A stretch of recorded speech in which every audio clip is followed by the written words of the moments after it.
सरकार ने इतना सुना है, सरकार इतनी तेजी से उठे कि मुजम्मिल वाली चादर सड़क के नीचे आ जाती है। आका तोड़ के आके कहते हैं सहाबा मेरी बहन आई है, मेरी बहन आई है, आने दो। सरकार ने सीमा का हाथ पकड़ा है, अब पकड़ के सरकार साथ लेकर के आ रहे हैं। जैसे सरकार साथ लेकर के आए हैं, हजरत सीमा कह रही हैं एक बात करनी है आपसे। कहा कौन सी बात है? कहा अकेले में करूंगी। सरकार ने कहा चलो अकेले में कर लो। जब अकेले में सरकार हजरत सीमा के साथ आए हैं, हजरत सीमा ने यूं झोली फैलाई है और फैला के कहा था मेरे भाई आज बहन का मान रख लेना, आज लाज बचा लेना बहन की इज्जत पे, मैं तेरा नाम लेकर के आ गई हूं। मैंने कबीले वालों से कहा था वो मेरा भाई लगता है, तुम्हें चंदे की जरूरत नहीं है, आज खाली मत लुटा लेना, बहन की लाज रख लेना।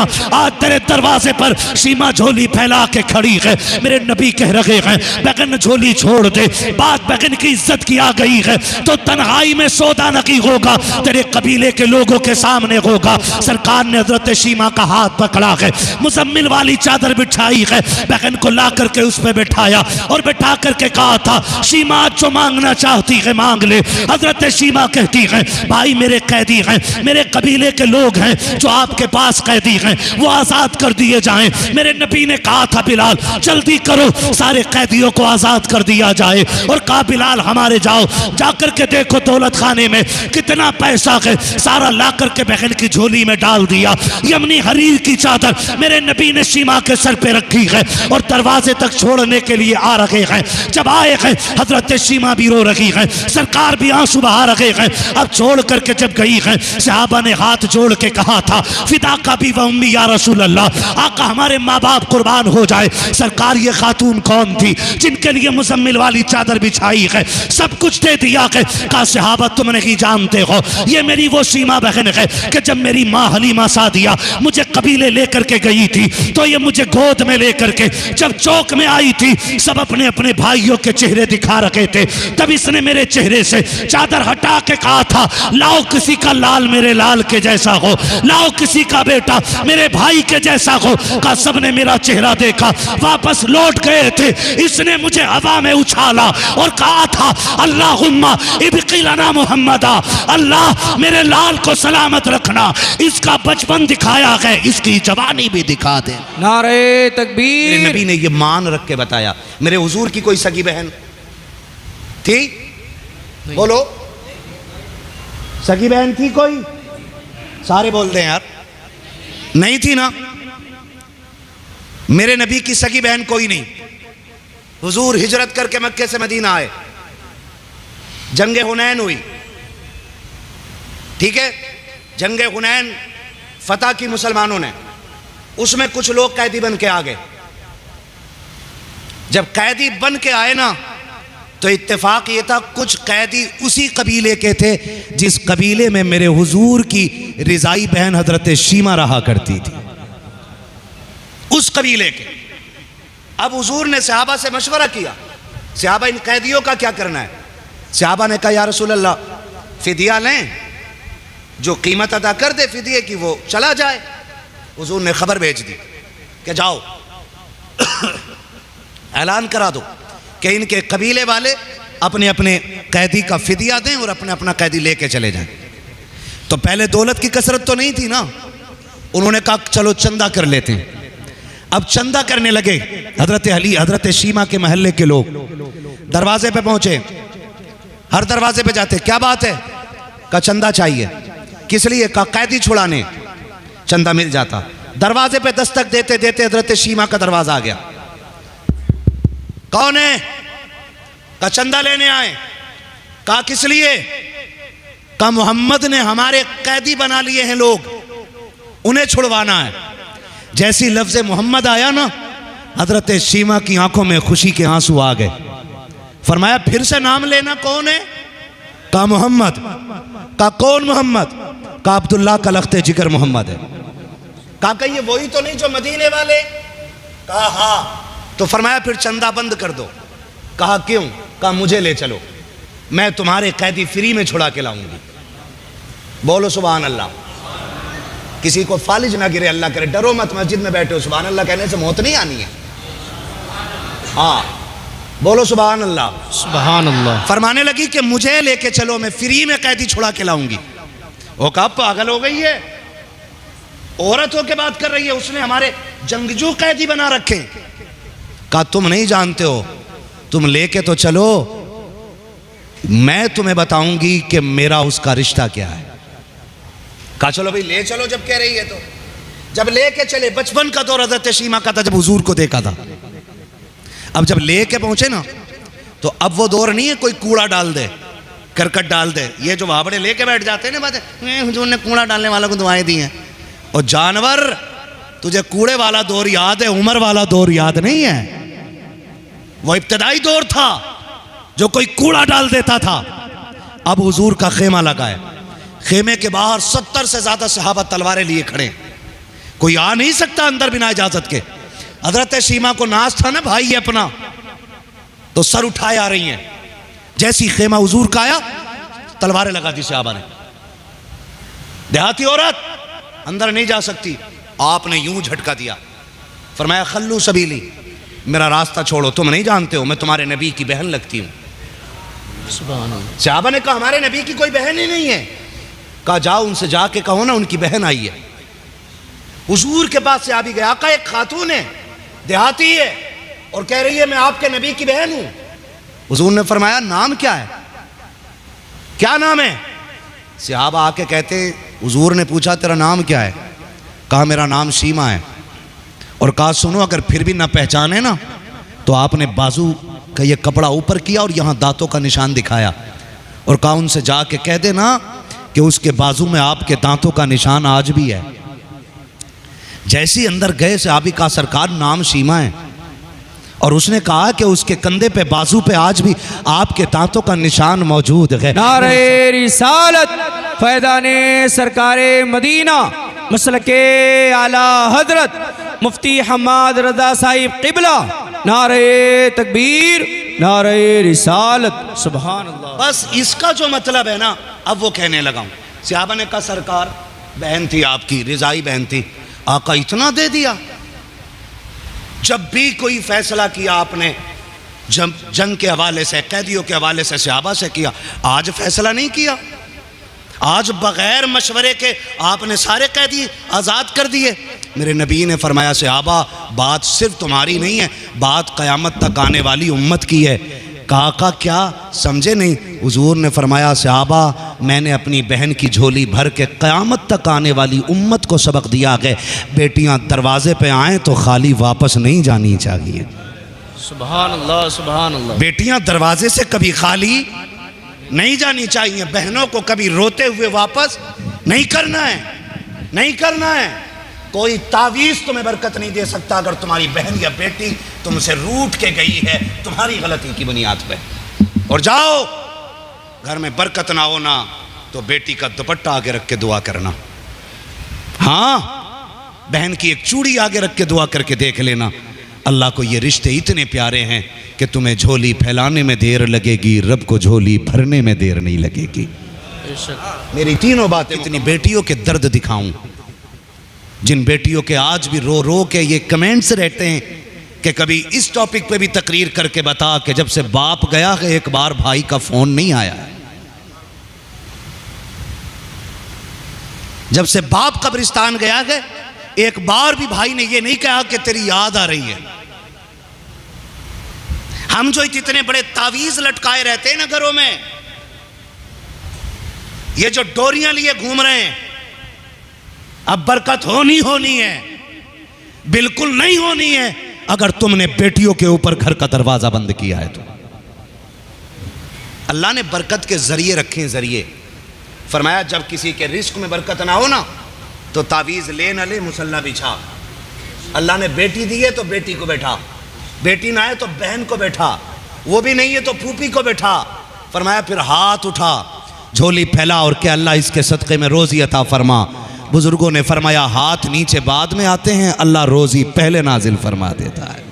सुभान अल्लाह। जहां लेनी थी वहां ली नहीं हमने रोज़ी, हमने देखा है। आप भी इस चीज़ को आजमा लेना। बाप के बाद जो सबसे ज़्यादा यतीम होती हैं वो कौन होती हैं?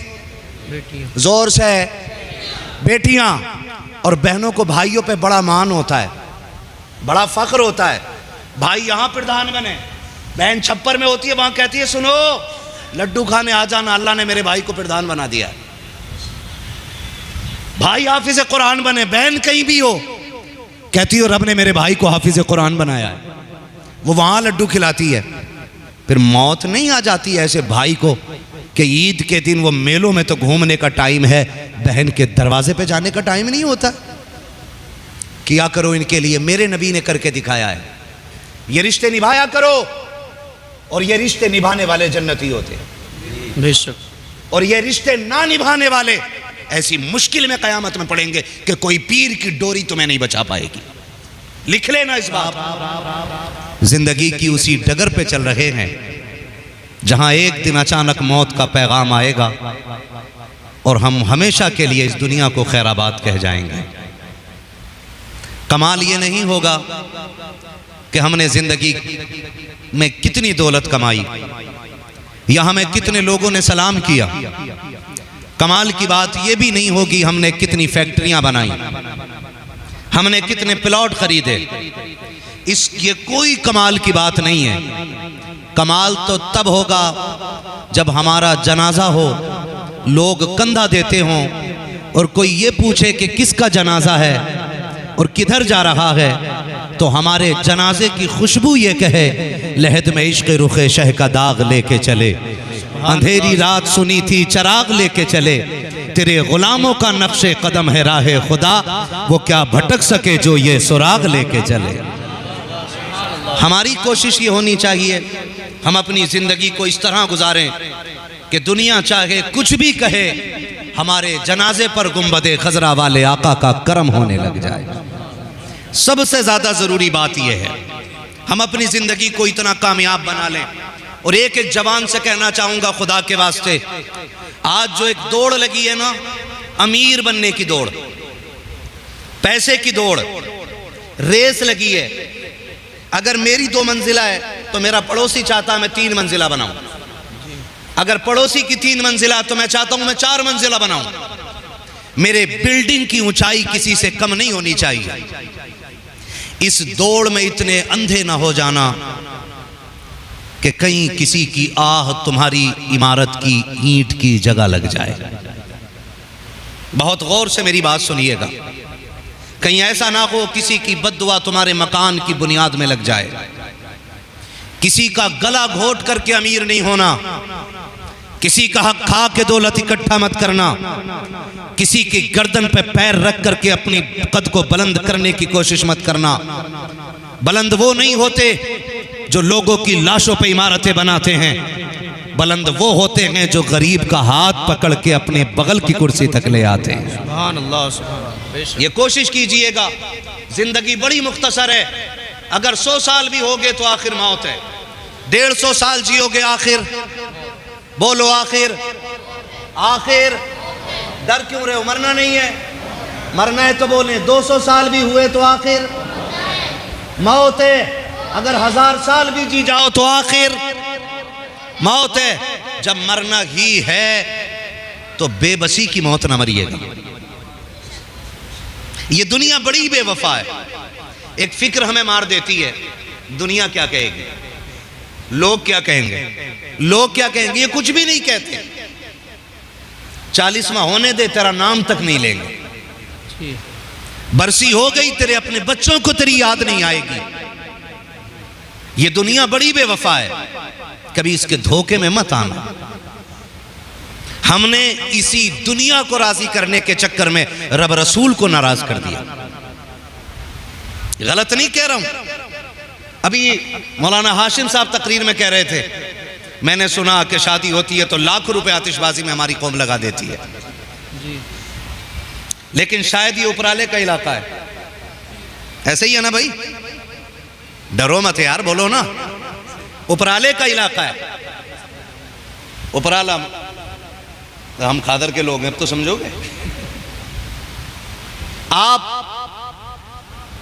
उस इलाके से ताल्लुक रखते हैं जिस इलाके में पानी ज्यादा नीचे निकलता है। अब तो समझे। हम उस इलाके से ताल्लुक रखते हैं जहां पानी ऊपर निकल आता है। जाहिर सी बात है, जहां पानी ऊपर हो वहां एड़ियां कम मारनी पड़ेंगी, और जहां पानी ज्यादा नीचे हो वहां एड़ियां ज्यादा मारनी पड़ेंगी ना, क्योंकि पानी ज्यादा नीचे है। मैं बस आपको कुछ बताना चाहता हूं, बहुत गौर से मेरी बात सुनिएगा। अल्लाह करे ये बीमारियां हमारे बीच से निकल जाएं। लाखों रुपए की आतिशबाजी शादियों में हो जाती है, लेकिन जब निकाह पढ़ाने के बाद इमाम साहब को 5,000 देने की बारी आती है, कहते हैं कौन सी शरीयत में लिखा है? फिर हमें लाल किताब चाहिए। जब लड़की वालों से डिमांड करनी होती है तो इतनी लंबी लिस्ट बना के लाता है, जैसे इसके बाप ने कमा के रख दिया हो। लेकिन जब मेहर की बात आती है तो कहता वो बांध लो इस्लामी। इस्लामी ना कहे, अपने आप को भिखारी कहे। ये कंडीशन है हमारी, ये हकीकत है हमारी। हम दुनिया के ऊपर एतराज करते हैं, लेकिन हमारी कौम बारात का डीजे मस्जिद के दरवाजे पे लाके बजाती है। उस कौम को तबाही नहीं आएगी तो क्या है? अभी कुछ दिन पहले की बात है, अपने इलाके की बात है, सोशल मीडिया पे वायरल किया गया बहुत ज्यादा कि बारात सिर्फ इसलिए नहीं आई कि बाप के पास डिमांड का देने के लिए पैसा नहीं था। ऐसा हुआ है कि नहीं हुआ है? फिर किस मुंह से कहते हो तुझसे और जन्नत से क्या मतलब? वहां भी दूर हो, हम रसूलुल्लाह के, जन्नत रसूलुल्लाह की। कौन से मुंह से कहते हो कि मुस्तफा आके कब्र में मुस्कुराएंगे? इतनी सस्ती भी जन्नत नहीं है जितनी तुमने समझ रखी है। जन्नत सस्ती होती तो बिलाल कभी कोड़े ना खाते। जन्नत सस्ती होती सुनैरा की आंखें ना निकाली जाती। जन्नत सस्ती होती हजरत सुमैया शहीद ना होती। जन्नत सस्ती होती करबला में 72 शहादतें ना होती। जन्नत सस्ती होती अबू बकर ने थप्पड़ ना खाए होते। इन सब ने बता दिया कि जन्नत भी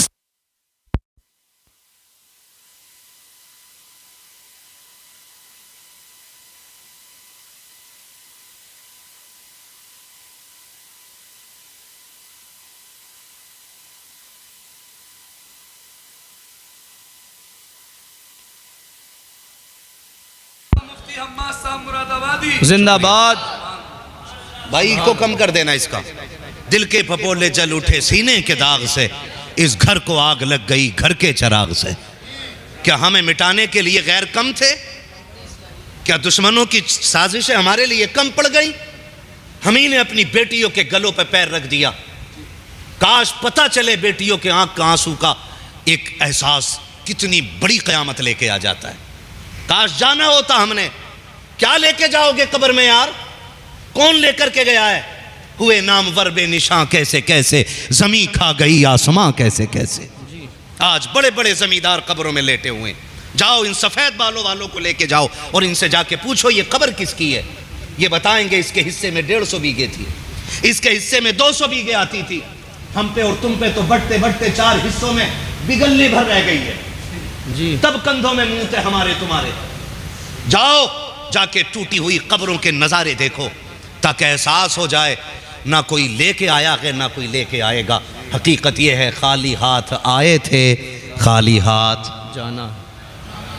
बोलो खाली हाथ जाना है। बड़ा वो नहीं होता है जिसकी हवेली बड़ी होती है, बड़ा वो नहीं होता है जिसकी इमारतें बड़ी होती हैं, बड़ा वो होता है जिसका ये ग्राम भर का दिल बड़ा होता है। जी बेशक। इसे बड़ा कीजिए, इसे बड़ा कीजिए। हमारा इस्लाम इसकी इजाजत नहीं देता है। एक एक जवान से कहना चाहूंगा, मैं अपनी एक एक बात का पूरा जिम्मेदार हूं। अल्लाह के घर में बैठ के ये बात कह रहा हूं। और ये कुर्सी जो है ना, ये मेहनत से हासिल नहीं है, ये रब की रहमत से मिली है। बेशक। वो जब चाहे तब ले ले, वो जब चाहे तब तक हम बोल रहे हैं। जिस दिन वो ताले लगा देगा कोई एक बात सुनने को तैयार नहीं होगा। अब यहाँ बैठ के चापलूसी करने का हक नहीं, जोकरी करने का हक नहीं, ठट्टे लगाने का हक नहीं।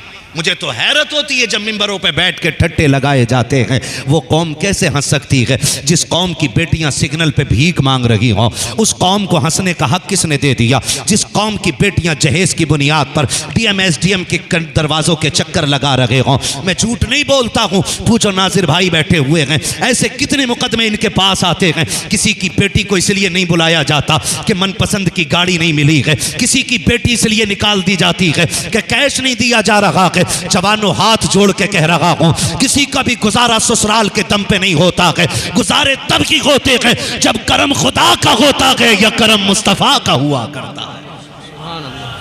हम फिर किस सोच में जीते चले जा रहे हैं। खुदा का वास्ता दे के कहता हूं, जिंदगी इतनी साफ बना लो कि तुम्हारे जनाजे पर किसी के ऐसे बंदे का आंसू ना गिरे जो तेरे जाने की खुशियां मना रहा हो। ये याद रखना। लोगों को हमने ये भी कहते सुना, अच्छा हुआ चला गया। जी जी होते हैं कि नहीं भाई? अच्छा हुआ चला गया, अब सुख की सांस लेंगे। अगर एक बंदे ने भी ये कह दिया ना, अच्छा हुआ चला गया, अब सुख की सांस लेंगे, अल्लाह तेरी बरसों की इबादत मुंह पे मारेगा, तेरा हज मुंह पे मार के कहेगा, सुन, जब तू मेरे बंदे का नहीं हो सकता तो फिर तू मेरा भी नहीं हो सकता है। समझने मेरी बात? नाराज ना होइएगा, बातें बड़ी कड़वी हैं। अल्लाह करे ये बातें दिल में उतर जाएं, दिल में उतर जाएं। आप अंदाजा लगाइए हसद की आग कितनी तेज है। चौक में खड़े होकर के इमाम में ऐब निकालना बड़ा आसान है। जी 2 रकात पढ़ के बाहर जाके कहना इसकी उंगलियां सीधी नहीं थी, बहुत आसान है। परदेसी है, मजबूर है इमाम, बराबर के से कह के देख, एक थप्पड़ में सारे दांत निकाल देगा। मैंने ऐसे लोगों को उलमा के खिलाफ बोलते देखा है जिनके ना लुकमे हलाल के होते हैं ना नुत्फे हलाल के होते हैं। जी जी जी ऐसे लोगों को मैंने उलमा के खिलाफ बोलते देखा है। ओ भाई, खुदा का वास्ता दे के कह रहा हूं, हसद निकाल दें, जलन निकाल दें, किसी का शिकवा लेके कब्र में मत आना। आप देखें हमारी रस्में देखें, मेरा इंतकाल हो, मेरा बेटा कब्र पे खड़े होकर कहेगा मेरे अब्बा ने किसी का दिल दुखाया हो तो माफ कर देना। होता है कि नहीं ऐलान? जी जी बोलो, होता है।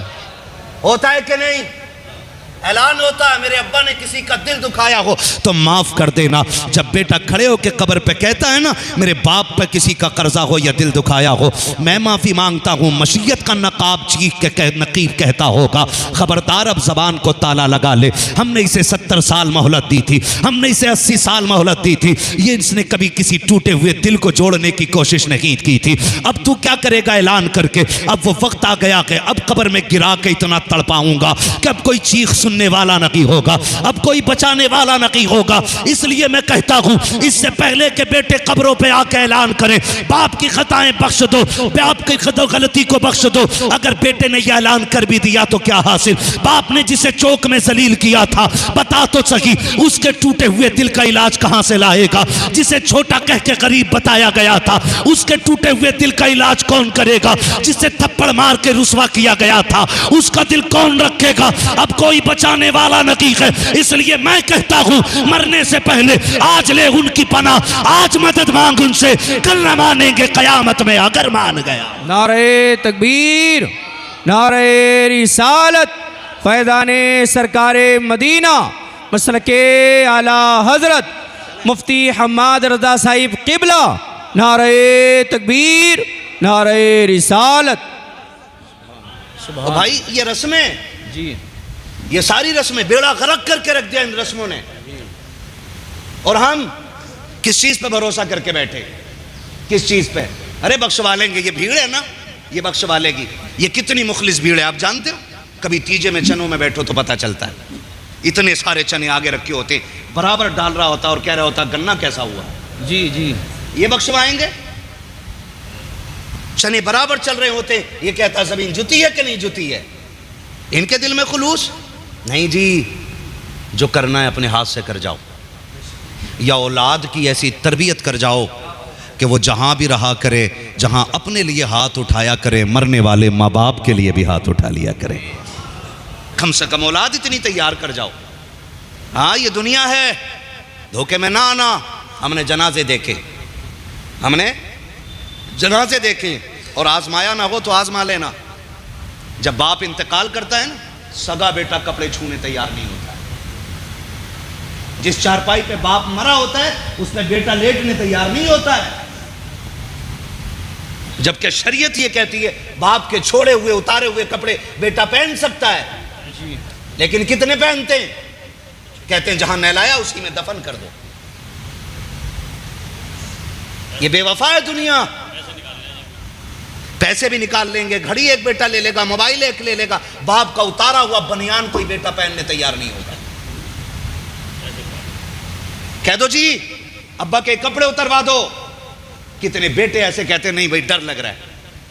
खुदा का वास्ता है, कम से कम इतनी वफा तो बाप के साथ कर देना, वो मर जाए ना तो साथ ना छोड़ना, साथ ना छोड़ना। अल्लाह तौफीक दे तो उसको गुस्ल दिलाना, उसके कपड़े उतरे हुए अपने सीने से लगाना और उसे एहसास दिलाना अब्बा तू कब्रिस्तान जा रहा है लेकिन तेरी औलाद का रिश्ता भी तेरे साथ कायम है।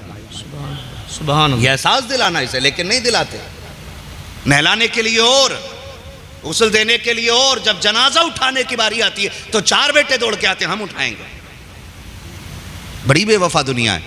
आप अंदाजा लगाइएगा, जो चादर बाप ने मरते टाइम ओढ़ी होती है ना उसे औलाद नहीं ओढ़ती है। क्यों? कौन है ये? जरा सी रूह क्या निकल गई, रिश्ता ही खत्म हो गया। ये वो है जिसके कंधे पे तुम बैठ के सफर करते रहे हो, जिसके सीने पे खेले बगैर तुम्हें नींद नहीं आती थी। ये वो है जो तुम्हें मुंह में चबा चबा के लुक़्मे खिलाता रहा है।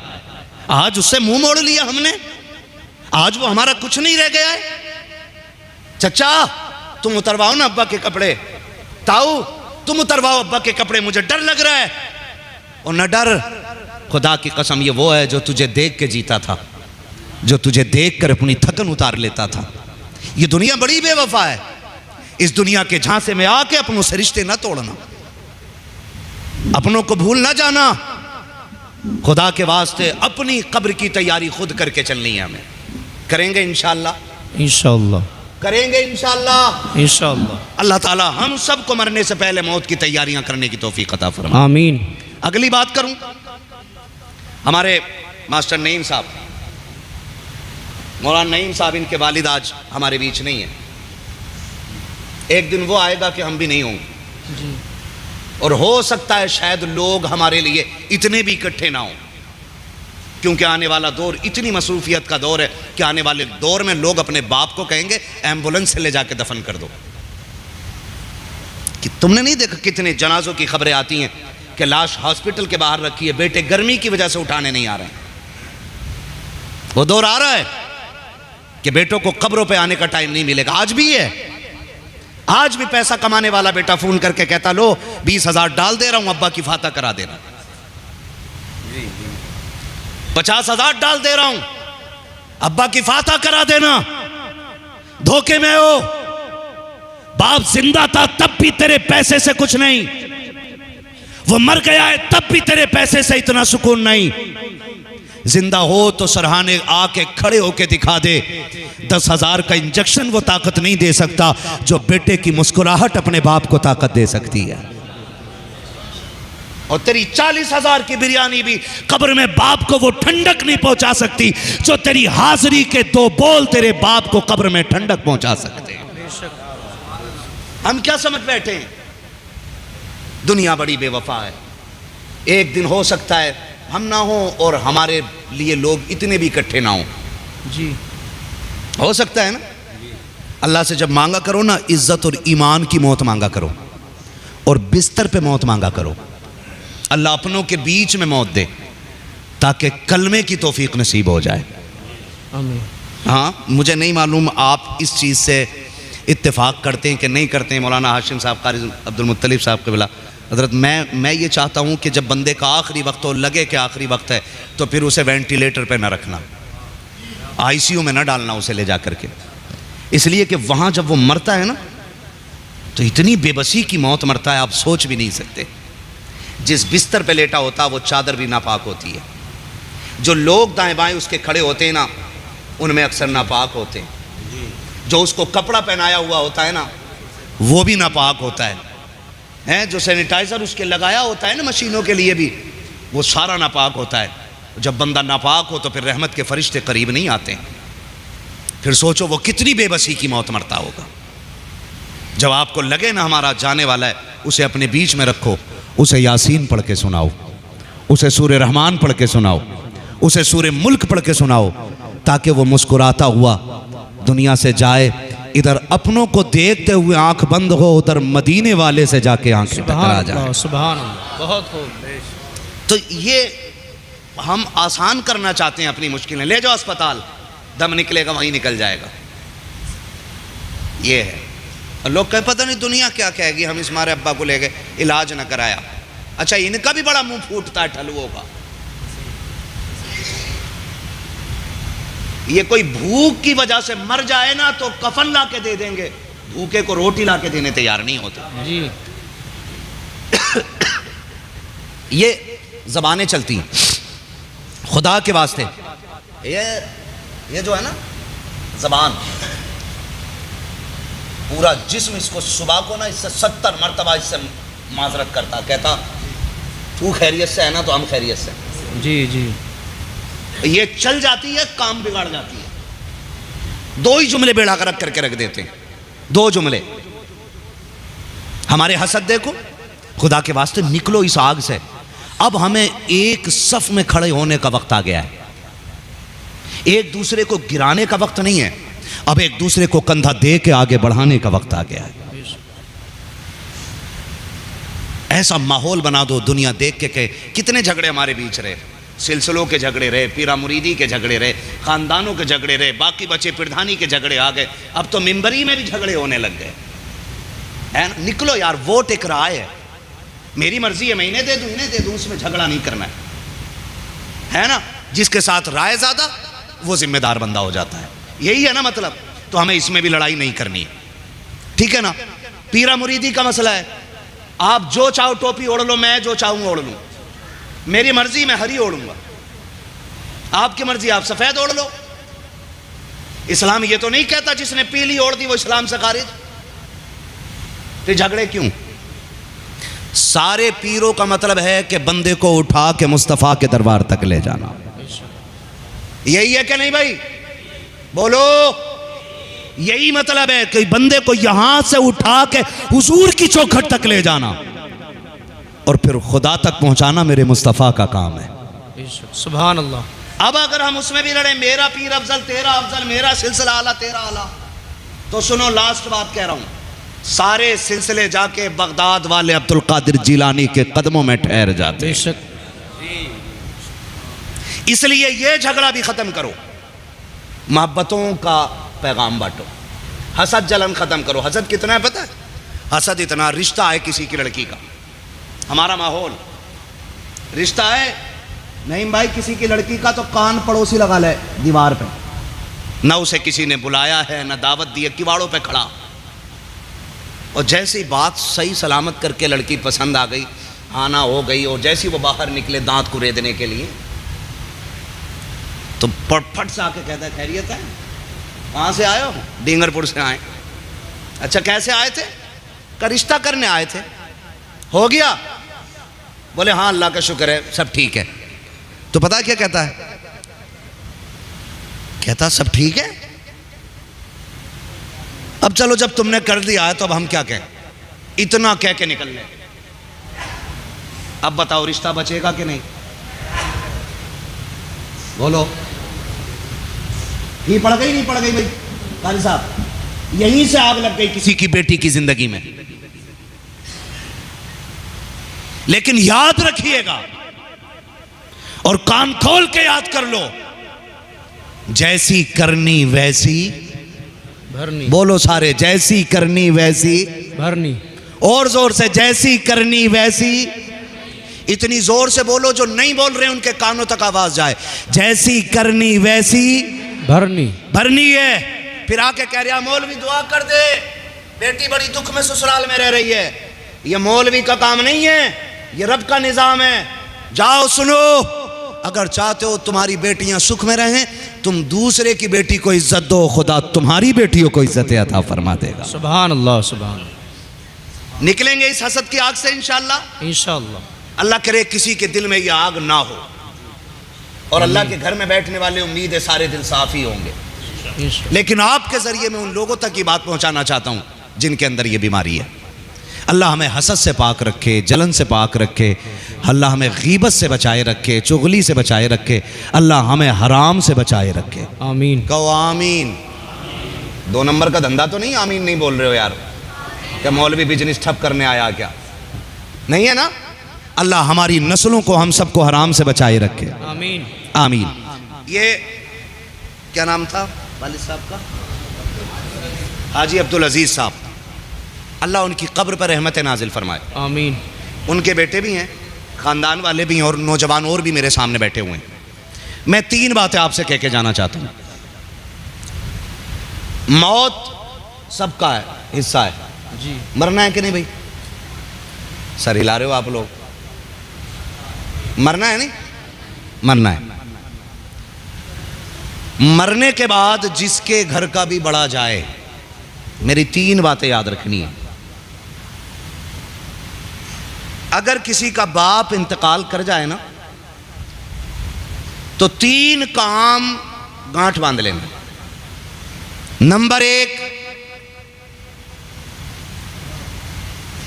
उसने जितनी औलाद छोड़ी है ना, बेटे, उन बेटों को आपस में मोहब्बत से रहना है। 1, बड़े बेटे की जिम्मेदारी है कि वो छोटे भाइयों की ऐसी देखभाल करे जैसे बाप करता था। छोटे बेटों की जिम्मेदारी है कि वो अपने बड़े भाई को ऐसे इज्जत दें जैसे अपने बाप को इज्जत देते थे। बहुत खूब, बहुत खूब। इतनी बात समझ में आ गई भाई? होता क्या है, इधर बाप मरा, उधर जायदाद पे झगड़ा शुरू। ये मेरा, ये तेरा। 40वां तो बड़ी बात है हजरत, मैंने तीजे की फाता में चंदे को लेकर झगड़ा होते देखा है। औलाद है ये, बाप मरा, झगड़ा शुरू। ये वाली दुकान मेरी, ये वाला हिस्सा मेरा, बाग का ये हिस्सा मेरा, रोड वाला खेत मेरा। ये झगड़े शुरू हो जाते हैं और झगड़े इतने हो जाते हैं कि एक दूसरे को देखना पसंद नहीं करते हैं। फिर उसके बाद 40वें पे 40 डेगे बन रही हैं, 10,000 लोगों का खाना बन रहा है, 5,000 लोगों को खाना खिलाया जा रहा है। तुमसे किसने कह दिया है कि कब्र में बाप को तेरी 40 डेगों का फायदा ज्यादा मिलेगा, तेरे खाने का ज्यादा फायदा मिलेगा?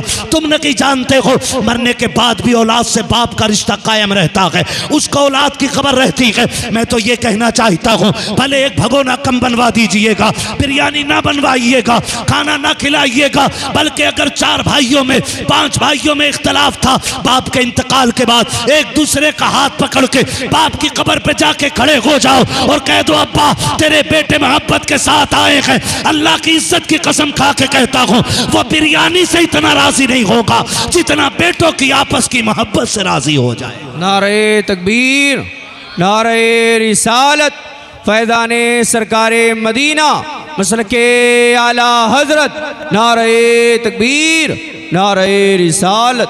अगर बिरयानी बनती रही, उधर लट चलता रहा, कोई फायदा नहीं, वो कब्र में तड़पता रहेगा।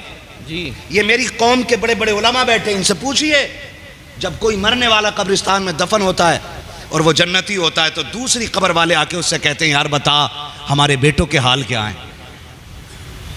हम जब आए थे तो उनके पास ऐसा ऐसा सामान था, अब क्या कर रहे हैं? अगर वो जाके कहता, तेरे बेटों ने तेरे घर में 4 दीवारें खड़ी कर दी, वो जिन्हें तू कंधे पे बैठाता था एक दूसरे के खिलाफ मुकदमे कर रहे हैं, तो वो कब्र में तड़प जाता है। और जब वही मरने वाला कहता, अल्लाह ने जैसी औलाद तुझे दी है ऐसी सबको दे, तेरे आने के बाद तेरे बड़े बेटे ने पूरा घर संभाल लिया है, तो वो कब्र में भी हाथ उठा के कहता, मालिक मैं नहीं दे सकता, तू तो दे सकता है ना। मेरे बेटों को इज्जतें भी अता फरमा दे, बरकतें भी अता फरमा दे। तो पहला काम बेटों का। और जायदाद के लिए ना तमंचे ना रखा करो सर पे। गलत नहीं कह रहा हूँ, हमारी कौम के हालात है, चल के देखो आप। इमरजेंसी जितने तत्कालीन केस हॉस्पिटल में मिलेंगे, सर फटने के या टांग टूटने के या झगड़े के, 90% मुसलमानों के होते हैं। उन 90 में 90% जो हैं भाई भाइयों के होते हैं। समझ रहे मेरी बात? यही वाली लूंगा ना मार दूंगा, ठोक दूंगा, सर फाड़ दिया, क्या मिला? अरे अगर किसी भाई पे इतनी ज्यादा चली गई ना, इतनी ज्यादा चली गई, तो क्या जाता है यार, मुकदमे ना कर, कह दे जा मैं तुझे बाप का चेहरा देख के माफ कर रहा हूं।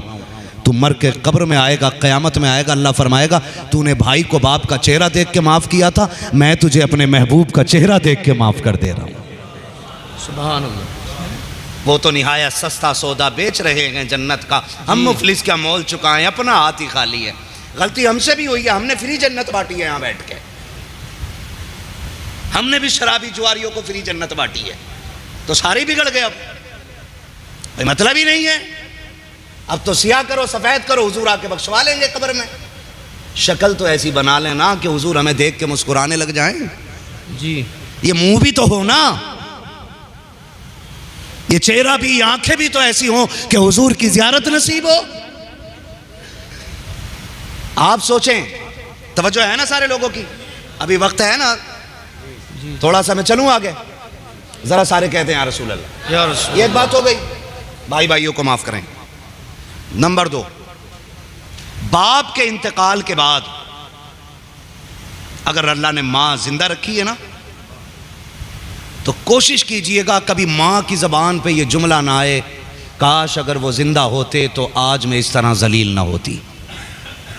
अगर मां की जबान पे बाप के इंतकाल के बाद ये जुमला आ गया ना, तो फिर अल्लाह तेरा हज तेरे मुंह पे मारेगा, तेरे 40वें तेरे मुंह पे मारेगा, तेरे तीजे 10वें के कर्जे तेरे मुंह पे मारेगा। वो कहेगा सुन, जब तू मां का नहीं हो सकता तो फिर खुदा का भी नहीं हो सकता है। 2 बातें हो गई। तीसरी और आखिरी बात, तीसरी बात यह है कि बाप के इंतकाल के बाद जो सबसे ज्यादा यतीम होती हैं ना, वो बेटियां होती हैं। कौन होती हैं? बोले जोर से। बेटियां और हमारी बहनें, समझ गए ना? बाप के इंतकाल के बाद सबसे ज्यादा अगर कोई यतीम होता है तो वो बेटियां होती हैं। इसलिए हर बेटे से मेरी गुजारिश है कि बाप के इंतकाल के बाद कभी बहनों को बाप की कमी महसूस मत होने देना। ये 3 बातें मेरी गांठ बांध लेना।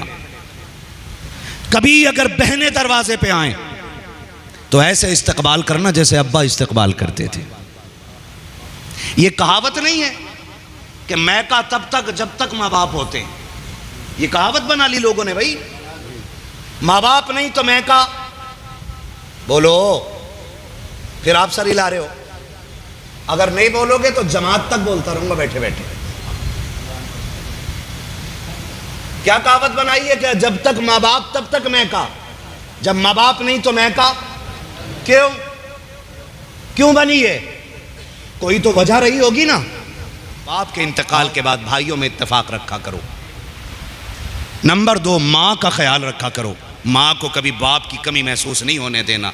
जैसे बाप के राज में माँ की मर्जी से खाना बनता था ना, अब तुम्हारे दौर में भी माँ की मर्जी से खाना बनना चाहिए। करने को तो बातें बहुत थी लेकिन वक्त नहीं है। और आखिरी बात जो मैंने कही, बहन बेटियां ये यतीम नहीं होनी चाहिए। बस कितना करना है, आपसे ये कुछ नहीं मांगती हैं, ये कुछ नहीं मांगती हैं। ये जब घर आती हैं ना, उस पेड़ को देखती हैं जिस पेड़ की जड़ में कभी बाप ने पानी डाला था। ये उस दीवार के साए में बैठना चाहती हैं जिस दीवार को कभी बाप ने अपने कंधे की मजदूरी से बनवाया था। तुम इनका दर्द नहीं समझोगे।